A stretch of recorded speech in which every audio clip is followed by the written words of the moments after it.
pipiliin mo? Mag-aaral ka o magbo-boyfriend ka?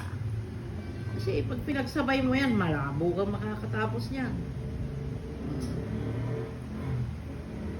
Wala namang problema sa akin yung ganyan. Siyempre.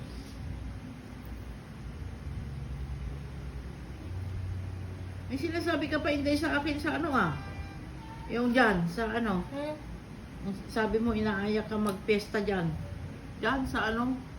Ano anong lugar yan sa Emperador Dante? Ha? Butol? Hindi, yung sa Emperador. Himalas? Oo, Himalas. Yan ba yun? Dante, Day? Dati pa man yun. Kung matagal naman yun, throwback naman yun, 2000, ano pa man yun? Last year pa man yun. Katagal na nun. Kung sinabi ako masama. Nakikita dito, ganun guys. Ayaw ko sana ng gano'n.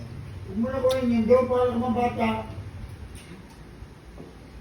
Gusto ko yung maganda na para, kasi kami, siyempre, lagi kang napunta rito. Hindi naman siguro kami mga, Hindi mo lagi.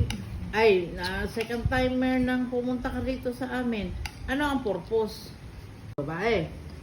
Ang seguridad ko, siyempre, kung yung 3, pwede maging 10, 12, ganun pa. Siyempre, babae yan dahil ang mga anak ko kondin yung bang may respeto din sa babae.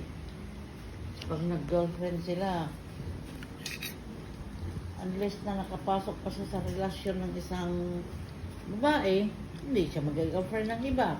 Ewan ko lang sa iyo, sa iba. Kung baka halimbawa maging mag-sweetheart kayo.